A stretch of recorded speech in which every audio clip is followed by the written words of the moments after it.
the very portion, the end of the portion of the books, both of them. And I know writing these books, I'm going to lose a lot of people. And that hurts, because I love all you guys. I do. I love you with all my heart. And I just wish you could see me, and you could see the truth. And you could actually remove that blinder into, I didn't do anything. And that's probably one of the biggest problems in society, is that we say we don't like things that are happening, but we don't do anything about it. And we sit around and we keep complaining about the same problem. That's happening, and that's happening, and that's happening. My question would be, how much worse does it have to get? How much worse does it have to get before people actually want to go out and do something to make a change? This is what bothers me so badly. You hear about it every day. We hear about this abuse every single day. I mean, I talk to people on a daily that are going through hell, and people that are ready to throw down the swords and the guns and say, you know what, we are not going to fight your battles no more. I don't know. When I think about this book and or these books, I just don't understand how hard it really is. It's not the type of book that you sit down and just write, It takes days and hours and more days and more hours and more tears and more anger and more frustration and then you see the one thing that will remind you of those smiles. And, these are the hard days. These are the tough days. These are the days that I never thought possible I would ever be living. Especially in the world. I really could never see the world, our beautiful world that was given to us, our universe, by the universe and by God. And you have to understand that without all three of Trinity, you don't have a world. Okay? And what we don't have we don't have love, connection, relationship, loyalty, dedication, ride or die, 10 toes down. We have a bunch of pussies. There's a bunch of people out here that are whining and crying about everything going on around them, but nobody wants to do anything about it. You hear about it daily. It's like, but what are you willing to do? Well, I meant what I said. I made a promise to 4 kids, and I made that promise years ago, and I meant it. The moment that I heard my son's voice say, my dad, everything in a matter of seconds changed. Then as I watched the system that I went to, or I didn't go to, that got involved, I didn't care if they got involved, because I wasn't trying to hide no secrets. I wasn't trying to keep nobody hidden. I didn't care. I needed help. I needed them to help me, to help my kids. I needed them to understand that my children need to be treated with tender hands. And I needed them to understand that there's a way to deal with the children. There's a way to get them to talk without even them knowing they're talking. Because I didn't even realize I did it like that, but that's just how it was. I couldn't handle the details of any of it. And I didn't stop and think about anything that happened to me or anything that I had been through, because I was too busy worried about them. And that's where I know that you gotta love yourself before you can love anybody else. But I still, even to this day, believe that they needed to love before me. And that's just the way I'll always feel. I gave my children life. They gave me a reason to live. And with that said, that's what the meaning of the book is. That's what the meaning of all this is. And if you take it as a personal stab to the heart, or a personal, oh, she's drama, just take it somewhere else. I don't have time for all that, okay? I am very genuine. I'm very loyal. I'm very dedicated. I was loyal to a man who was murdering me for years. I was loyal to the worst of the worst. And I didn't even know he was who he was. But that moment that you realize who you are and what you've always done, which was always see the good in everybody, you wake up. You wake up and you realize, you know what? No.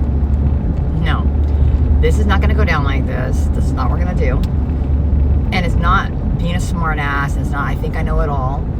It's that I do. And the sad part about it is, I didn't think I did. And I wanted to believe so different. I wanted it to be something different. I spoke to my daughter the other day, and we were talking about her first time she rode a bike. I don't think Antonia realizes that when she came to Glenn County to live at 18 years old, she couldn't ride a bike. Not that she couldn't, she was terrified to. She was afraid she'd fall. She was afraid that she'd get hurt.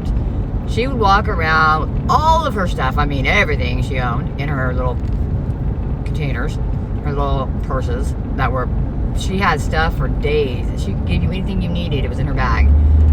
She had all her makeup, and she kept all of her stuff in one spot. And I mean, like, she had to carry it from place to place to place, because she could never have that. She could never have privacy to her own stuff. She could never not worry about somebody breaking her stuff or ruining her stuff. So she carried it everywhere she went. And she packed her whole entire life in one bag all over the place. She did. Until she started unpacking that bag. And she did that in Glenn County. The first time she got on a bike was in Glenn County at the one-bedroom apartment with me and Thomas and Jason.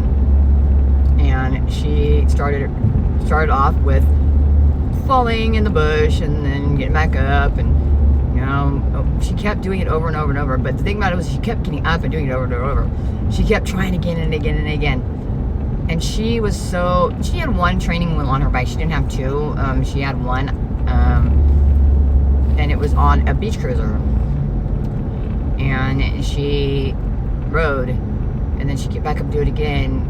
And she'd fall, and she'd clean up her knees, and she'd keep going. And then Jason was with her when she started actually try to ride the bike. Actually get up and ride it. Because she would go short period, a little bit of distance, and then now I can't do no more. And then walk. She'd put her bike down and walk. She walked everywhere. The girl had legs, let me tell you. She could float from any place she wanted to go. She went. And Jason helped her ride the bike the first couple times. For the first couple weeks, he was helping her. And then she wanted to show me. And I said, okay, go. But she still needed me, and I don't think she needed me to hold her. I think she wanted me to. I think that was important for her. She didn't need me to.